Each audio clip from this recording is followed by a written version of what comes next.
Thank you for watching Scary Bear Attacks. Welcome back to Scary Bear Attacks. Today's episode takes us to the wilds of central Alaska, just northeast of Denali National Park. The area of Ferry lays along the Nenana River and is losing people quickly. In the 2020 census, it was listed as having 17 residents, down almost 50% from the prior census, which indicated 33 residents.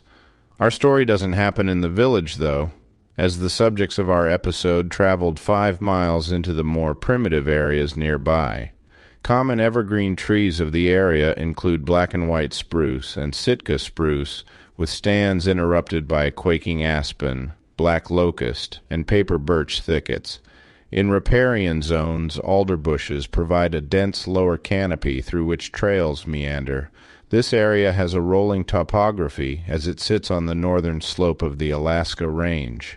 The animals of this area include moose and caribou, with the main predators being black bear, wolves, and brown bear. It is in this majestic setting that our episode takes place today. In the fall of 1985, Ben Moore was a carpenter by trade and helped out in civil engineering projects. He had hunted for moose with his 14-year-old son Ty around the Blair Lakes area, with nothing but sore feet to show for it.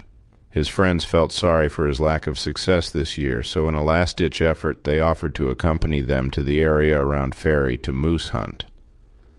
The group had previously dropped a camp trailer to hunt from on the far side of the old metal bridge, and planned to drive across the bridge to hunt on the far side of the river.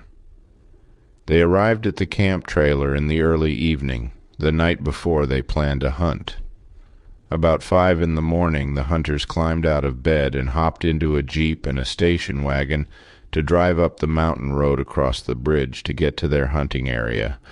Ben rode with his friend Richard in the jeep, and Ty rode with the other hunters in the roomier station wagon. At a fork in the road, the two vehicles separated and explored the promising area for game. As they scanned the dense scrub brush for the gleaming antlers of a bull moose, they took in the clear sky and fall colors that surrounded them. There were strong gusts of wind, but even this makes for a nice day in Alaska. After a few hours of driving and stopping periodically to glass areas, they decided to pull the jeep up on a ridge and look over the country a bit more.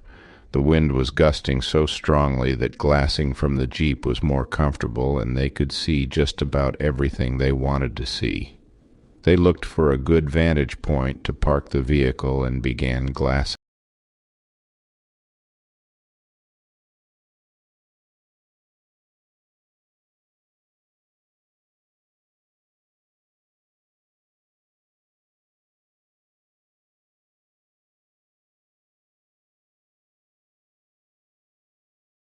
As Ben rounded the hill, he carefully navigated the slope and stayed out of brushy areas so as not to surprise any bear or moose. As he emerged into a large clearing, Ben pulled up his binoculars to glass the area. His field of view was quickly filled with a large, brown, fuzzy image. Whatever it was so close his binoculars couldn't focus on it. He quickly took his binoculars from his eyes and felt his heart drop as he could see a large brown bear just 100 or so feet from him. The bear immediately stood up his hind legs, lifting his head above the brush, and began to investigate just what Ben was. It opened and closed its mouth a few times, and bobbed up and down, seemingly unsure of just what to do with this person appearing so close, so suddenly. It apparently made up its mind as it disappeared once again into the brush and got back down on all fours.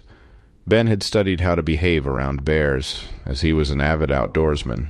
He knew if he didn't do anything drastic, like screaming or running, the bear may well just amble away. He stood still and focused on relaxing in a desperate hope to somehow convey a non-threatening attitude toward the bear. Suddenly the brush exploded with snapping branches and cracking as Ben watched a brown blur streaking toward him. At his side, Ben carried a .357 Magnum pistol, a single-action revolver.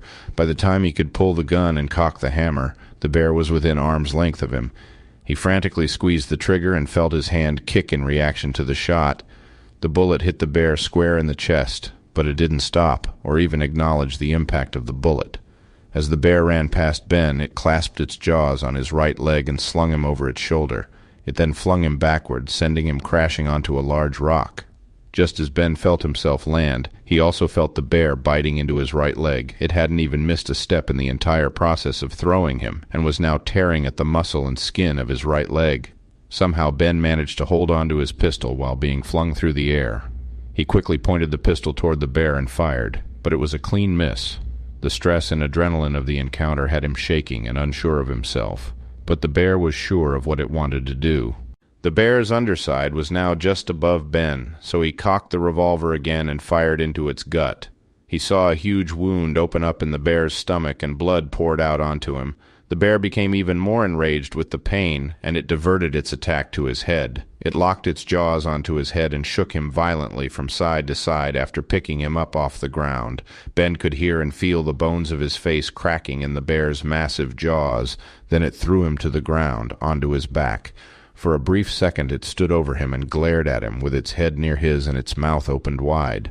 Just as Ben began to move, the bear lowered its mouth toward his head again, but he quickly cocked his revolver and stuck it into the bear's mouth. The bear's jaws closed around Ben's hand and the pistol just as he fired it. The bear didn't drop dead. Instead, it shook a bit and then moved its head from side to side, as if trying to stop the burning from the blast in his mouth. It quickly swiped at the pistol in recognition of the source of its pain, but Ben grasped it firmly now with both hands. The bear slowly turned and staggered its way across the clearing and back into the brush. As the bear disappeared, Ben struggled to his feet. As he stood, his right leg collapsed and he fell back to the ground.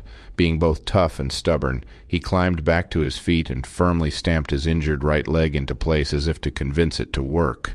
The bear's teeth had torn his face horribly, and he couldn't see to reload the revolver. Ben was now irritated and mad. He hadn't done anything to deserve such a mauling, and the bear wasn't protecting cubs or a food cache that he knew of. He bellowed a challenge to Bear and declared he had one more round left in his pistol.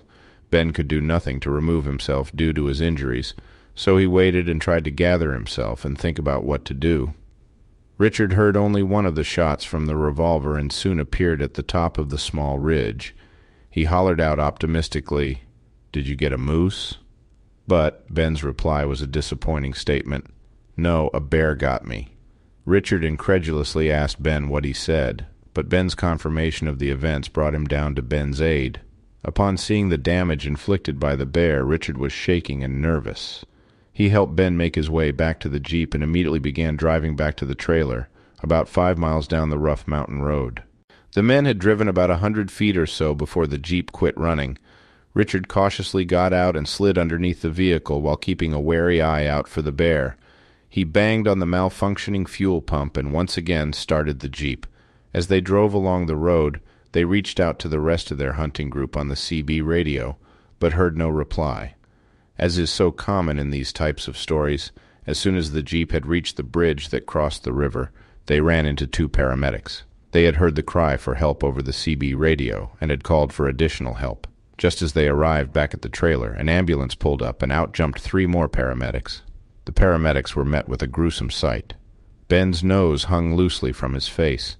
They pushed it back into place and wrapped gauze around his entire head, even covering his eyes. They also put an inflatable splint around his leg before loading him into the ambulance and speeding toward the hospital 5 hours away in Fairbanks.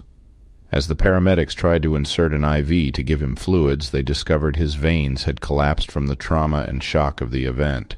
Each time Ben tried to lay down, blood seeped into his throat, causing him to cough and choke. He was forced to sit up the entire drive to the airport. Ben's leg was swelling so much that the splint had to be removed, adding to his pain and discomfort with each bump they hit. The entire ride to the airport, the paramedics didn't give him anything for pain, due to him being in a state of shock. The pain in his leg was overriding any other sense of pain in his face. Richard had to smile as he stared into Ben's shredded face and listened to him complain about pain in his thumb. Upon examination, they found a piece of one of the bear's claws had completely pierced Ben's thumb and protruded through the other side a small distance. Ben endured a 5-hour ambulance ride to Fairbanks Memorial Hospital without pain medications. Upon arriving at the hospital, Ben's head was x-rayed, and he underwent a 4-hour surgery. He stayed in the hospital for 2 more weeks. Over the next 2 years, he would have so many surgeries he has lost count. A plastic surgeon worked on reconstructing Ben's nose over several months, but had a very hard time as all of his facial bones were shattered during the attack. After reconstruction of his nose was complete, he had no feeling in it. Ben thanks God that Ty was not with him and still suffers from nightmares from his bear attack. Ty's presence at the attack would have traumatized him too if he had managed to avoid being attacked as well. The resources I have never indicated the age, sex, or condition of the bear, and didn't indicate if it survived its wounds from Ben's revolver. After reading the research on this bear attack, I am left with several questions. What do you think Ben could have done to avoid this bear attack? Would his rifle have helped him stop the attack? What would have happened if Ben's son Ty had been with him? Do you think the bear survived? I will look forward to reading your responses, so post them in the comments section below this video and let's talk about it. Thank you for watching Scary Bear Attacks. If you've enjoyed this episode, please consider clicking on the like button and clicking on the bell icon. We'll help you know when we post our new episodes. Posting our video links to your social media profiles furthers awareness, and it's fun. We slashed our prices in our merch store, linked below, so check out the bargains there while you shop. As a member of our human community, remember to adventure bravely and be careful out there, especially in bear country.